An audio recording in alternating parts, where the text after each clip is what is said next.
అమరావతిలో ప్రధానమంత్రి మోడీ పర్యటన ఖరారైనప్పటికీ సభపై మాత్రం స్పష్టత రావటం లేదు. సభ వేదిక వివరాలపై ఇంకా ప్రకటన రాలేదు.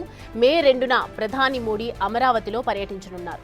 మోడీ టూర్ ఏర్పాట్లపై సీఎస్ విజయానంద్ సమీక్షించారు. రాజధాని పనులను మోడీ పునః ప్రారంభించనున్నారు. ఈ సందర్భంగా నిర్వహించే సభలో 5 లక్షల మంది పాల్గొనేలా ఏర్పాట్లు చేస్తున్నారు. నోడల్ అధికారిగా ఆరోగ్య శాఖ కమిషనర్ వీరపాండ్యన్ వ్యవహరించనున్నారు. అయితే సభ నిర్వహణపై మాత్రం ఇంకా స్పష్టత రావటం లేదు.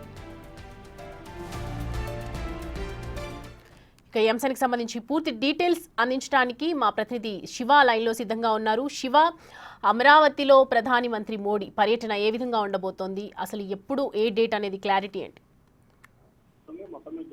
అమరావతి నిర్మాణ పనులు పునఃప్రారంభించేందుకు ప్రధానమంత్రి నరేంద్ర మోడీ వచ్చే నెల 2వ తేదీన వస్తారని చెప్పి కేంద్ర ప్రభుత్వం సమాచారాన్ని విస్తృతంగా ఏర్పాటు. శివ, ఆడియో కొంచెం డిస్టర్బెన్స్ గా ఉంది, మళ్ళీ రిపీట్ చేయండి.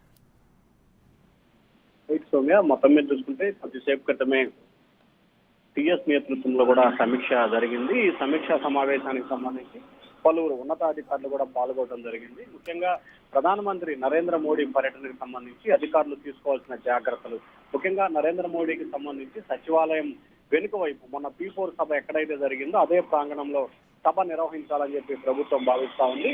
అయితే సభ ఎప్పుడు నిర్వహించాలి, ఉదయమా మధ్యాహ్నమా అనే దానికి సంబంధించి ఇంకా క్లారిటీ రాలేదు. కానీ సభకు సంబంధించి మాత్రం ఆంధ్రప్రదేశ్ లో 26 జిల్లాల నుంచి 5 లక్షల మందికి తగ్గకుండా తీసుకురావాలని చెప్పి కూడా ప్రభుత్వ యంత్రాంగం అయితే భారీ స్థాయిలో ఏర్పాట్లు చేస్తా ఉంది. అయితే ముఖ్యమంత్రి చంద్రబాబు నేతృత్వంలో రాజధాని నిర్మాణ పనులు తిరిగి పునఃప్రారంభం కాబోతున్న నేపథ్యంలో రాష్ట్ర ప్రజలు ఎంతగానో ఆసక్తిగా ఎదురు చూస్తున్న నేపథ్యంలో ఖచ్చితంగా దీన్ని భారీ స్థాయిలో నిర్వహించాలని చెప్పి ఏపీ ప్రభుత్వం అయితే ఒక ప్రణాళిక రూపొందించుకుంది. ఇప్పటికే 5 మంత్రులతో ఉపసంఘం వేసిన ఏపీ ప్రభుత్వం తాజాగా సీఎస్ అధ్యక్షుల ఉన్నత స్థాయి సమీక్షా సమావేశం జరిగింది. సౌమ్య.